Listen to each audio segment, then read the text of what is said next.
Noah's Ark, right? Bible story. You don't have to be a Christian. You don't need to like believe in the Bible or Jesus or anything like that to appreciate the story. Because as for me, like growing up, I thought it was real. I thought like God was like really, really scary. Why would he kill all those people after the flood? Right. With the flood, and then like have this rainbow and be like, I promised never to do that. It was just a weird story. Mm-hmm. The more I started to think about it in like as a parable, as opposed to like a literal story that happened, and there's two kinds of every animal, or whatever, the more helpful it became, right? And that happens with a lot of the Bible. Quick shortcut. What does this have to do with Bitcoin? Well, Noah was an interesting guy because he felt like God was telling him, hey, a big flood's coming, and you need to build this boat, and here's how to build it, right? Mm-hmm. And then he just built it. And then people talked, like the whole time, people like gave him crap and like mocked him. And it's like, they've never even seen rain. So, right. So it wasn't coming, right? But he just kept building. He just kept building. What happens? Flood comes. Everyone else dies. Noah joins. And I've just been thinking about, like, what are we doing here? Like, what are we trying to do? Who are we? Mm-hmm. We've talked about, we're not trying to convince anybody. Bitcoin is a reality. That is something that is happening already. And we're just gonna like try to put our heads down and build, and then talk about what we're building as we go, without like worrying about what people say. And I think Bitcoiners, we talked about last week how we're kind of always like the black sheeps in our family, or we always have like this flavor of the week. Someone says of like, oh, okay, Bitcoin, cool.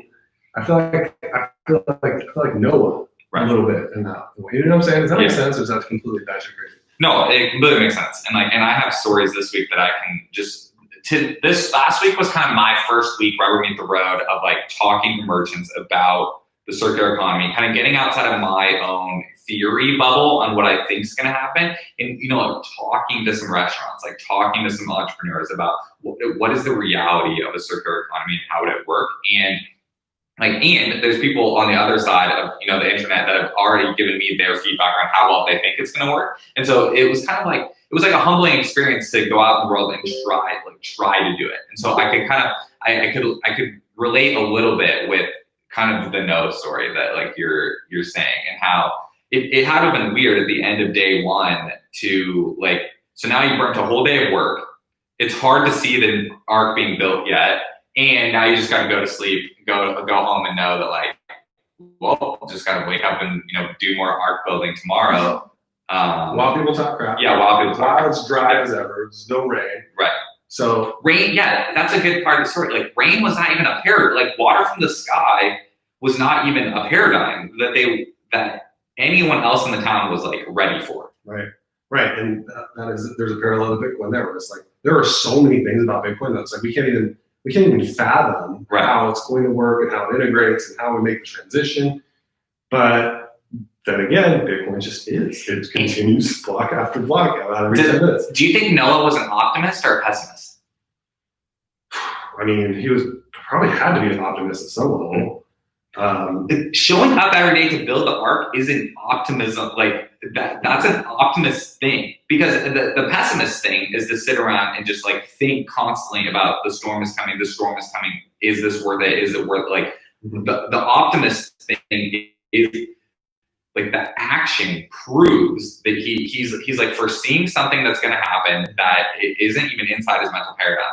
And even more than that, he's like doing something about it. Exactly. And that's the bigger piece. And I was thinking about this too, because, sometimes we get the question of, is Bitcoin a threat to the legacy system, or is Bitcoin here to sort of be this weapon against fiat? And I think there's a couple different ways to answer it. But what's fascinating is that it does kind of exist just like as a lifeboat, as an ark, as something that's like, hey, the legacy system is crumbling. It's been crumbling for a while. Yeah. And now as we continue with QE infinity and printing money like crazy, it's only accelerating. Right. So Bitcoin just happens to be there. Right. As like a lifeboat. Yeah. This flood is coming, right? Yeah. And so I think that was the other parallel that made me think of the story and how it relates, because it's not a matter of like, we're using Bitcoin to take out fiat. Right. Like, I don't even like that language anymore. It's more just like, no, that reality is imminent. It's coming. We kind of see the writing on the wall. Here's a solution.